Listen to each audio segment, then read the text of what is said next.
Assalamualaikum warahmatullahi wabarakatuh. Selamat datang semuanya. Berjumpa lagi dengan saya Galat Barsi Pratama dengan NIM 040 dari Teknologi Riset Otomasi Angkatan 2022 Universitas Diponegoro. Pada kesempatan kali ini, saya akan membahas tentang motor dalam pengaplikasiannya pada mekatronika. Dalam penyusunan materi ini, saya tidak sendirian, tetapi ditemani oleh rekan saya, Desdana Wijayanti dengan NIM 014. Motor adalah komponen aktuator yang mengubah energi listrik menjadi energi mekanik untuk menghasilkan gerakan rotasi atau linier. Motor berfungsi sebagai penggerak utama dalam sistem otomatisasi, robotika, kendaraan listrik, dan berbagai aplikasi industri lainnya. Motor dalam sistem mekatronika dikendalikan oleh mikrokontroler, mikroprosesor atau PLC yang bekerja sama dengan sensor dan sistem umpan balik untuk mengatur kecepatan, posisi, dan arah gerakan secara presisi. Terdapat beberapa macam motor yang digunakan dalam mekatronika, yaitu motor stepper, motor servo, motor DC, dan motor AC. Jika kalian masih bingung pada mekatronika kalian ingin menggunakan motor apa, simak video ini sampai akhir. Yang pertama yaitu motor stepper. Motor stepper adalah alat yang mengubah pulsa listrik yang diberikan menjadi gerakan rotor diskrit atau tidak kontinu yang disebut step atau langkah. Satu putaran motor memerlukan 360 derajat dengan jumlah langkah yang tertentu pada derajatnya. Ukuran kerja dari stepper bisa diberikan dalam jumlah langkah per putaran per detik. Motor stepper mempunyai kecepatan dan torsi yang rendah namun memiliki kontrol gerakan posisi yang cermat. Hal ini dikarenakan memiliki beberapa segmen kutub kumparan. Motor stepper memiliki prinsip kerja, yaitu bekerja berdasarkan prinsip pulsa listrik yang dikontrol secara digital. Kecepatan putarannya ditentukan oleh kecepatan pemberian data ke kumparan stator. Semakin cepat data diberikan, maka semakin cepat motor berputar. Untuk pengaplikasian sendiri, motor stepper digunakan pada penggerak piringan disket dan CD, printer 3D dan mesin CNC, dan juga robotika dan otomasi industri. Kelebihannya yaitu gerakan presisi tinggi tanpa sensor tambahan, dapat tetap terkunci dalam posisi tanpa daya tambahan, dapat dikontrol dengan mudah menggunakan sistem digital. Dan kekurangannya yaitu konsumsi daya relatif tinggi, torsi menurun pada kecepatan tinggi, dan juga pengendalian lebih kompleks dibanding motor konvensional. Untuk motor yang kedua, yaitu motor servo. Motor servo adalah motor listrik yang dilengkapi dengan sistem umpan balik untuk mengontrol posisi, kecepatan, dan torsi secara presisi. Servo motor digunakan sebagai aktuator pada robot mobile dan dengan robot, terdiri dari servo continuous berputar 360 derajat dan servo standar hanya 180 derajat. Contoh umum motor servo yaitu continuous parallel dengan seri HS31, kuat, cepat, dan continuous.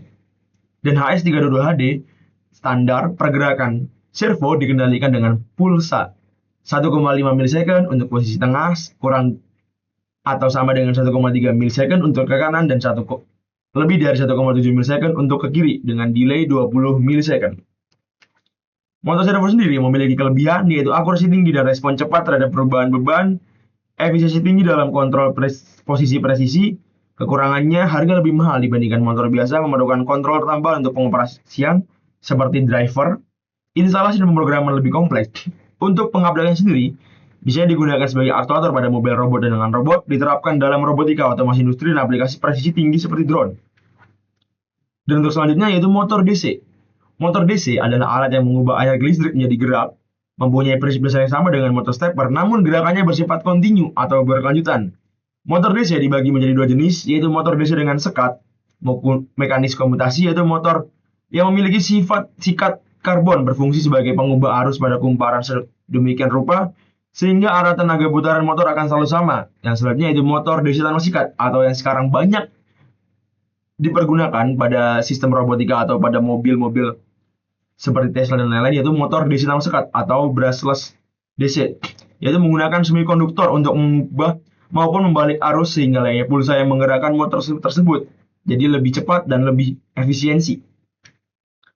Selanjutnya, motor DC dapat diaplikasikan pada kendaraan listrik, peralatan rumah tangga seperti kipas, blender, borsin, dan lain-lain, sistem robotika dan otomasi industri seperti pada robot land follower, robot sumo, dan lain sebagainya.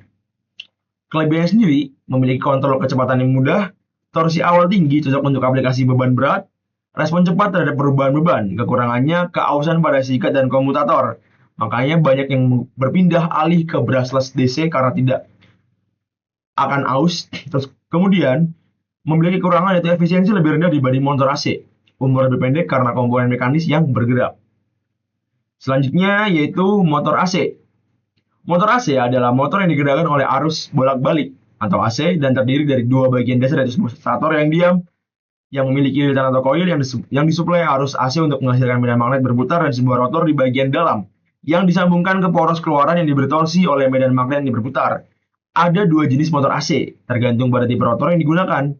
Yang pertama yaitu motor sinkron atau motor serempak yang berputar persis sesuai dengan frekuensi yang disuplai atau sepersekian kali dari frekuensi suplainya. Medan magnet pada rotor dihasilkan dari arus yang dilalukan melalui slip ring atau sebuah magnet permanen. Yang kedua yaitu motor induksi atau asinkron yang berputar sedikit lebih lambat dari frekuensi yang disuplai medan magnet. Pada rotor dari motor jenis ini dihasilkan dengan sebuah arus induksi atau jadi dibilang motor induksi. Motor AC sinkron memiliki struktur seperti berikut pada bagian shaft dan juga pada bagian keseluruhan motor. Dalam pengaplikasiannya sering digunakan pada industri manufaktur, mesin pemotong, konveyor, dan lain-lain. Digunakan dalam generator listrik dalam pembangkit tenaga listrik, pompa dan kompresor membutuhkan kecepatan tetap, robotika dan otomasi industri pastinya. Kelebihannya yaitu kecepatan tetap, tidak dipengaruhi oleh beban, efisiensi tinggi karena tidak ada slip, cocok untuk aplikasi presisi tinggi. Kekurangannya memerlukan sumber daya tambahan untuk start, execution system, struktur lebih kompleks dibandingkan motor induksi, biaya lebih mahal. Selanjutnya yaitu motor AC sinkron. Motor AC sinkron memiliki struktur sebagai berikut dari keseluruhan motor dan juga pada bagian shaft dan juga pada bearing. Selanjutnya yaitu untuk pengaplikasiannya pada peralatan rumah tangga seperti kipas angin, pompa air, mesin cuci, dan pada industri, pada mesin bubut, belt conveyor, kompresor, pada HVAC atau heating, ventilation, and air conditioning. Dan pada kendaraan listrik EV menggunakan motor induksi 3 fasa. Kelebihannya itu desain sederhana dan kuat, perawatan mudah karena tidak memerlukan sekat karbon atau komutator, harga lebih murah dibanding motor sinkron, tidak memerlukan sumber daya ekstra untuk start. Kekurangannya kecepatannya sedikit bervariasi terhadap beban karena adanya slip, efisiensi lebih rendah dibandingkan motor sinkron, memerlukan kontrol tambahan jika ingin kecepatan tetap.